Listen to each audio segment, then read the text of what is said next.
Hi friends, మీకు ఈ video నచ్చినట్లయితే తప్పకుండా లైక్ చేయండి. బాగి రామ్మూర్తికి ఇష్టమైనవన్నీ కూడా చేసుకొని హాస్పిటల్కి తీసుకుని వెళ్తూ ఉంటుంది. ఇకప్పుడు బాగి వాళ్ళ అక్క గురించి అమర్ వాళ్ళ అమ్మ నాన్నలు అడుగుతూ, మీ అక్క విషయం కూడా అమర్కి చెప్పొచ్చు కదమ్మా, అమర్ ఎలాగో 6 తల్లిదండ్రుల కోసం వెతుకుతున్నాడు, మీ అక్క గురించి కూడా వెతుకుతాడు కదా అని చెప్పి అంటూ ఉంటే, వద్దులేండి మామయ్య గారు, ఇప్పటికే నేను ఆయన్ని చాలా ఇబ్బంది పెడుతున్నాను, ముందైతే అక్క వాళ్ళ అమ్మా నాన్నలు ఎవరో తెలియనివ్వండి, ఆ తర్వాత మా అక్క గురించి వెతకమని నేనే ఆయనకి చెబుతాను అని బాగి అంటూ ఉంటుంది. ఇంతలో అమర్ అక్కడికి వస్తాడు.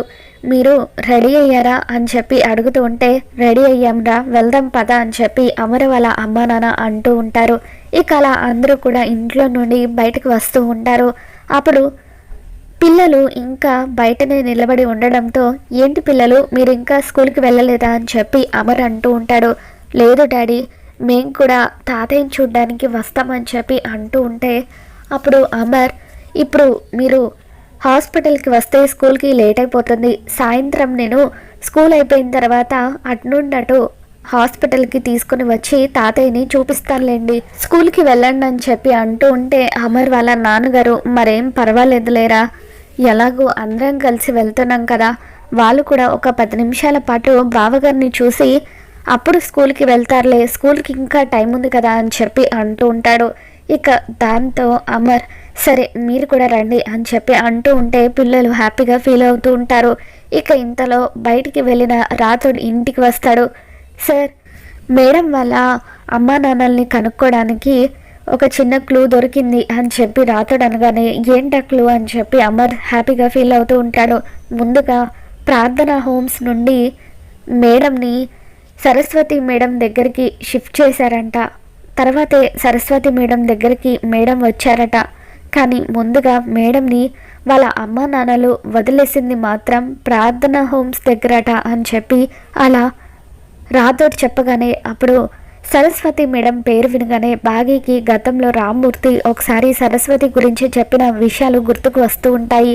సరస్వతి మేడం అంటే అమ్మ అనాథాశ్రమం వార్డెన్ కదా అని చెప్పి అంటూ ఉంటుంది. నీకెలా తెలుసు? అయినా సరస్వతి మేడంని నువ్వు చూడకపోవడం ఏంటి? ఆ రోజు మీ ఊరు వెళ్ళినప్పుడు మీ ఇంట్లో ఒక పెద్ద ఆవిడ ఉందని చెప్పావు కదా, ఆవిడే సరస్వతి మేడం అని చెప్పి అమర్ అంటూ ఉంటాడు. ఇక దాంతో ఆవిడే సరస్వతి మేడమా, నేను కూడా ఆవిడ కోసం చాలా రోజులుగా వెతుకుతున్నాను అని చెప్పి అంటూ ఉంటే, ఎందుకు మిస్ అమ్మ అని చెప్పి అమర్ అంటాడు. మా అక్క కూడా ఆవిడ దగ్గరే పెరిగిందట అని బాగి అనగానే, ఇక అప్పుడు రాథోడ్, సార్ అంటే ఒకవేళ మన మేడం మిస్సమ్మ వాళ్ళ అక్క ఒక్కరే అయ్యి ఉంటారు కదా అని చెప్పి అంటూ ఉంటాడు. అమ్మో, ఈ రాథోడేంటి లేనిపోనివన్నీ అమర్కి తెలిసేలాగా చేస్తున్నాడు అని చెప్పి మనోహరి కంగారు పడిపోతూ, ఏంటి రాథోడ్ నువ్వు ఏం మాట్లాడుతున్నావు, నేను కూడా అదే ఆశ్రమంలో పెరిగాను కదా, మరి నేను కూడా మిస్సమ్మ వాళ్ళ అక్కన అయిపోతానా? నువ్వే అర్థం పర్థం లేకుండా ఆలోచిస్తున్నావు, ఎక్కడ మిస్సమ్మ వాళ్ళ అక్క, ఎక్కడ ఆరు అని చెప్పి ఇక అలా మనోహరి కావాలనే టాపిక్ని డైవర్ట్ చేస్తూ ఉంటుంది.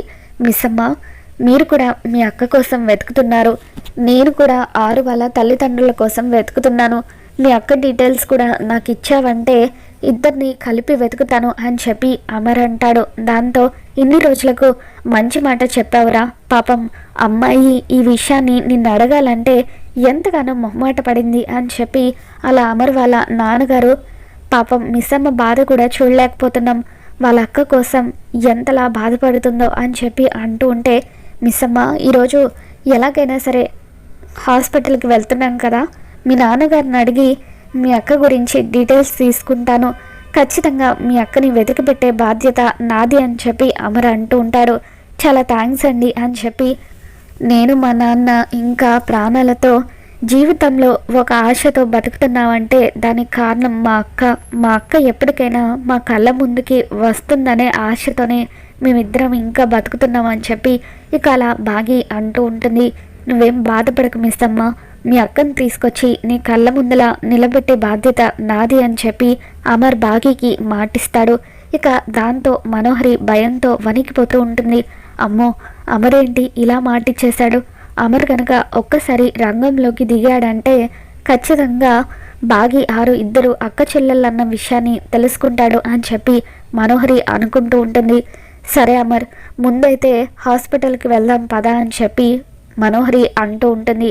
హాస్పిటల్లో ఏదో ఒక విధంగా వీళ్ళకు డౌట్ రాకుండా మేనేజ్ చేయాలి అని చెప్పి అలా మనోహరి హాస్పిటల్కి వస్తూ ఉంటే బాగి వాళ్ళ పిన్ని మనోహరికి ఫోన్ చేస్తూ ఉంటుంది. ఇదేంటి పిన్ని మనోహరికి ఫోన్ చేస్తుంది అంటే వీళ్ళిద్దరి మధ్య ఇంకా మాటలు నడుస్తున్నాయన్నమాట. పిన్నికి ఎంత చెప్పినా బుద్ధి రాదు. ఇటువంటి మనోహరితో స్నేహం చేయొద్దని పిన్నికి ఎంత చెప్పినా కూడా వినడం లేదు అని చెప్పి బాగి అనుకుంటూ ఉంటుంది. ఇక అలా కంటిన్యూస్గా మంగళ ఫోన్ చేస్తూ ఉంటే మనోహరి ఫోన్ లిఫ్ట్ చేయకపోవడంతో ఏంటి మనోహరి గారు ఫోన్ లిఫ్ట్ చేయకుండా అలా ఏం ఆలోచిస్తున్నారు అని చెప్పి బాగి అంటూ ఉంటే అప్పుడు అమర్ కూడా అవును మనోహరి ఎందుకు ఫోన్ లిఫ్ట్ చేయడం లేదు, లిఫ్ట్ చేయని చెప్పి అంటూ ఉంటాడు. మిస్సమ్మ వాళ్ళ పిన్నేంటి నాకు ఫోన్ చేస్తుంది, ఒకవేళ మీకు సిగ్నల్స్ ఏమైనా కలవలేదా అని చెప్పి అలా మనోహరి ఫోన్ లిఫ్ట్ చేస్తుంది. హలో మేడం, మీకు ఒక ముఖ్యమైన విషయం చెప్పాలని అంటూ ఉంటే ఏంటో చెప్పు అని మనోహరి అంటూ ఉంటుంది. ఆ సరస్వతి మేడం స్పృహలోకి వచ్చింది అని అలా మంగళ అనగానే మనోహరి ఒక్కసారిగా షాక్లో ఉండిపోతుంది. సరే సరే అంతా నేను చూసుకుంటాను, మేము దారిలోనే ఉన్నాం అని చెప్పి మనోహరి అంటూ ఉంటే ఇక అప్పుడు నేనేం చెబుతున్నాను మీరేం మాట్లాడుతున్నాను మేడం, ఓహో ఆ బాగి వాళ్ళు పక్కనే ఉన్నారా, సరే మీకు కావాల్సిన ఇన్ఫర్మేషన్ అయితే నేను చెప్పాను కదా, ఎట్టి పరిస్థితుల్లోనూ ఆ సరస్వతి మేడం అమర్ బాబు గారికి ఎదురు పడితే అప్పుడు ఇక మీ పని అయిపోయినట్టే, మీ ఇష్టం, మరి నేను చెప్పాల్సిందైతే నేను చెప్పాను అని అలా మనోహరికి ఇన్ఫర్మేషన్ ఇచ్చి మంగళ ఫోన్ పెట్టేస్తుంది. మనోహరిలో భయం మొదలవుతుంది. ఏంటి మనోహరి గారు ఇప్పటి వరకు బాగానే ఉన్నారు కదా, ఎందుకు అలా టెన్షన్ పడుతున్నారని చెప్పి బాగా అడుగుతూ ఉంటే ఏం లేదు అని చెప్పి మనోహరి అబ్బా ఇదే టయానికి ఆ సరస్వతి కోమాల నుండి బయటకు రావాలా, ఇప్పుడు కనుక అది నిజం విప్పితే ఇక నా పని అంతే అని చెప్పి ఇక కార్ దిగిన తర్వాత అమర్ నాకు కొంచెం పనుంది నేను ఇప్పుడే వస్తాను, ఒక ఫోన్ చేసుకోవాలి అంటూ పక్కకు వెళ్ళి బాబ్జీకి ఫోన్ చేస్తూ ఉంటుంది.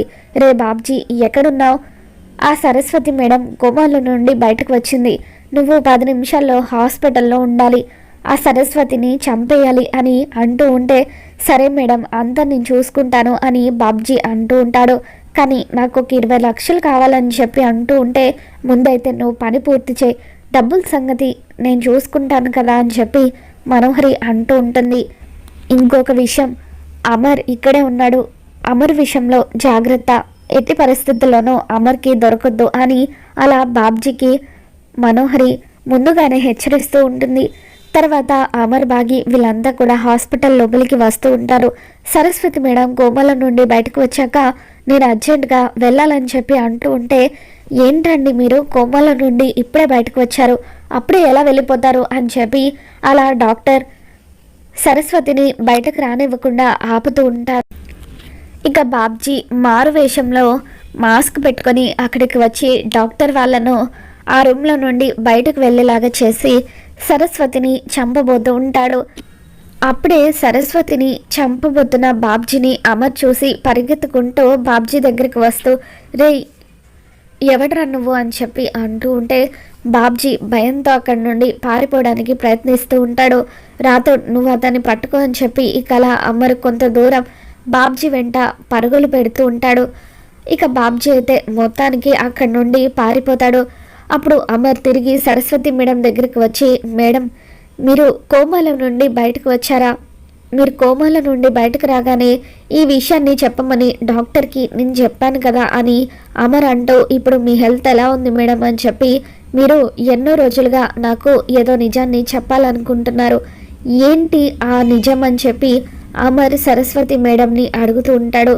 ఇక అప్పుడే అక్కడ మనోహరి చెబితే చంపేస్తానని సరస్వతిని బెదిరిస్తూ ఉంటుంది. ఇక అప్పుడు బాగి కూడా మేడం ఆ రోజు సూర్యాపేటలో మా ఇంటికి వచ్చింది మీరే కదా అని చెప్పి అడుగుతూ ఉంటే అవునమ్మా ఆ రోజు నేను అమర్ని కలవడానికే మీ ఇంటికి వచ్చాను అని సరస్వతి మేడం అంటూ ఉంటుంది. ఒరే అమర్ నువ్వే ఆ రోజు మిస్ అమ్మని అపార్థం చేసుకున్నావు, నిన్ను కలవడం కోసమే మేడం ఆ రోజు సూర్యాపేటకి వచ్చారట అని అమర్ వాళ్ళ నాన్నగారు అంటూ ఉంటే ఇక అప్పుడు అమర్ బాధగా బాగీని అపార్థం చేసుకున్నందుకు పశ్చాత్తాపంతో తన వైపు చూస్తూ ఉంటాడు. మనోహరి వైపు కోపంగా చూస్తూ, ఆ రోజు నువ్వు కూడా అక్కడున్న ఆవిడ సరస్వతి మేడం కాదని ఎందుకు అబద్ధం చెప్పావంటూ మనోహరి చెంప పగలగొడతాడు. సారీ అమర్, నేను సరిగ్గా మేడంని గుర్తుపట్టలేకపోయాను అని చెప్పి అంటూ ఉంటే, నువ్వు చిన్నప్పటి నుండి ఈ మేడం దగ్గరే పెరిగావు, మేడంని గుర్తుపట్టకపోవడం ఏంటని చెప్పి అమర్ ఇంకా సీరియస్ అవుతాడు. ఇక అప్పుడు మీరెవరికి భయపడాల్సిన అవసరం లేదు, నిజం చెప్పండి, ఏం చెప్పాలనుకున్నారు అని చెప్పి అలా అమర్ అంటూ ఉంటే, ఆరు యాక్సిడెంట్ గురించి మీతో నేను ఒక విషయం చెప్పాలని, ఇక అలా ఆరు చావుకి కారణం మరెవరో కాదు ఈ మనోహరినే అని చెప్పి సరస్వతి మేడం నిజాలన్నీ కూడా అమర్కి చెబుతూ ఉంటుంది.